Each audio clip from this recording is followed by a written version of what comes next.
Hi everyone! Happy October! It's officially Halloween month. So I thought I'll start the celebrations with this fun DIY project of a witchy lantern. This lantern was made from a simple glass jar. This one originally had molasses in it. So I cleaned it well, removed all the labels, and now it's ready to become all magicy.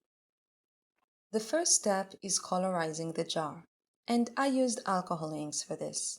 I added some ink into the jar and just rolled it around to spread and cover the glass. I used Tim Holtz alcohol inks by Ranger, and I started with regular alcohol inks, but then I shifted to alcohol pearls, and they are just perfect for this. Alcohol ink pearls have this shimmery, pearly powder inside that is colorized to fit the ink. They have a beautiful shimmer that is perfect for this witchy, magicy feel that we're going for with the lantern. But they have an extra bonus in this case. Alcohol inks are generally translucent, but because of the pearl, alcohol pearls are actually quite opaque, which is perfect for this kind of project because then you can put things inside the jar and they won't be visible until you light them up. The fact that the colorizing is inside the jar means that we don't need to worry about it ever getting scratched or damaged, and the shine of the glass really brings out the pearl beautifully. This step can take a while, and it takes some patience, but it's kind of mesmerizing looking at the pearls swirling around inside the jar. When I got all the inside of the jar covered, I laid it aside to dry and started working on the lid. I started by adding some green alcohol ink to match the cover with the jar, and then I added some black alcohol ink for interest and a dash of wicked. Now I'm going to add some embossing glazes. It's mostly for texture. They will also add color, but because they are translucent, we'll get bits of the green and black alcohol ink too. I brushed Distress Collage Medium on the lid and covered it with the powder. I started embossing immediately, and because the collage medium wasn't completely dry, it bubbled up a bit.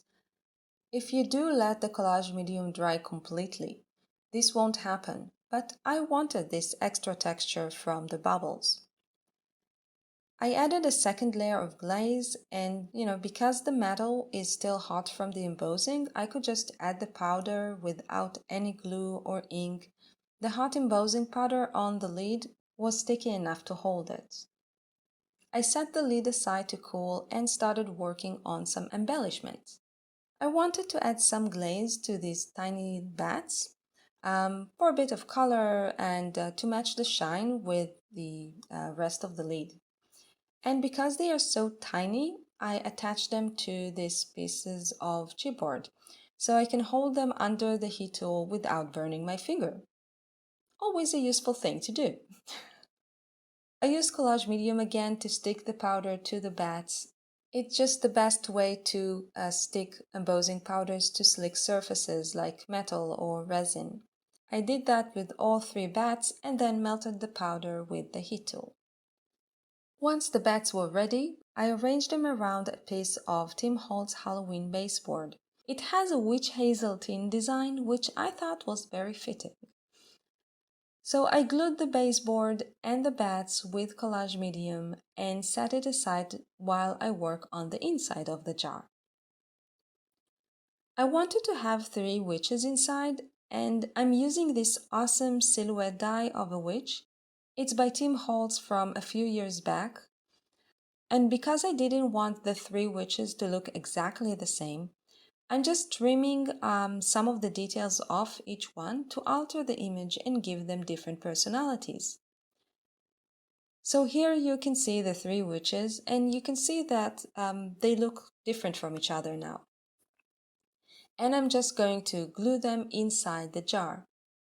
You won't really see much of them from outside until we add the lighting, but that's part of the point. It looks like this shimmery, potiony jar, and then you add light and magic. And by the way, the white surface that you see now is this easy clean mat that I like using when I'm doing gluing or working with pastes.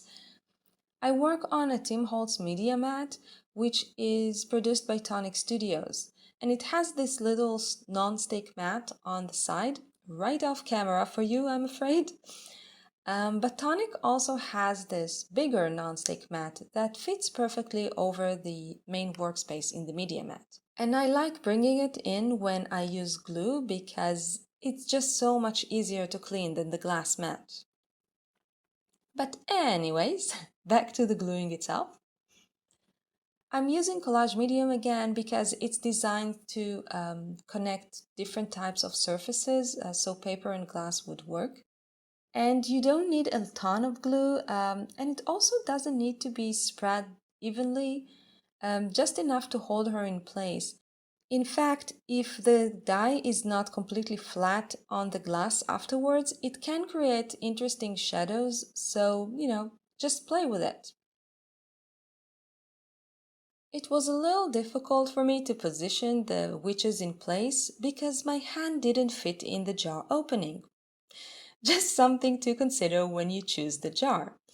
But I just did what I usually do when I find it hard to reach a spot. I took a long brush and just gently pushed the paper into place. I repeated that with the two other witches and then set the jar aside for the glue to dry and went back to working on the lid. I added some translucent grit paste for extra texture.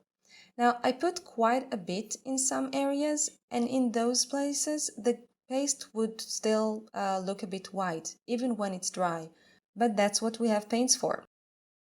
If I thought of it before, I would have put the grit paste before I started working on the inside of the jar, so it would have been dry by now, but I didn't, so I just had to wait.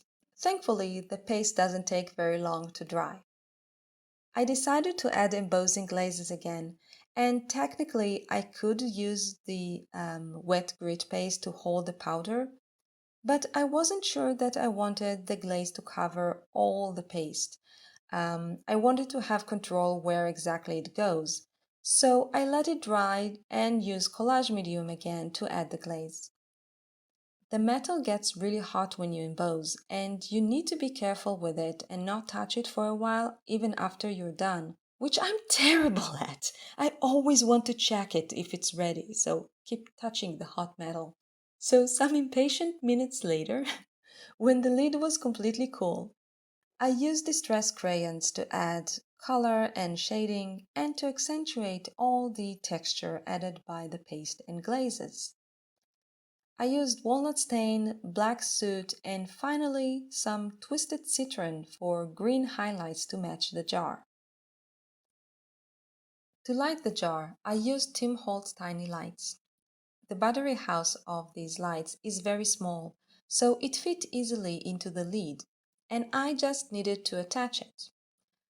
So to do that, I cut a piece of cardstock that was big enough to wrap around the battery house and close over itself, leaving some extra room for the beginning part of the wire that doesn't have lights. I want to be able to get to the switch easily, so I added a Velcro closing and then just adhered this to the inside of the lid and set it aside to dry. When it was completely dry, it was time to add the lights. I simply rolled the lights around my fingers to create a spiral, stretched it out to the right length and placed it into the jar.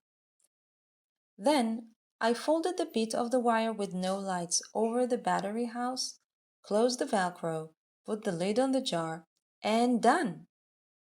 Or almost done. At this point, I decided that I need a few more embellishments.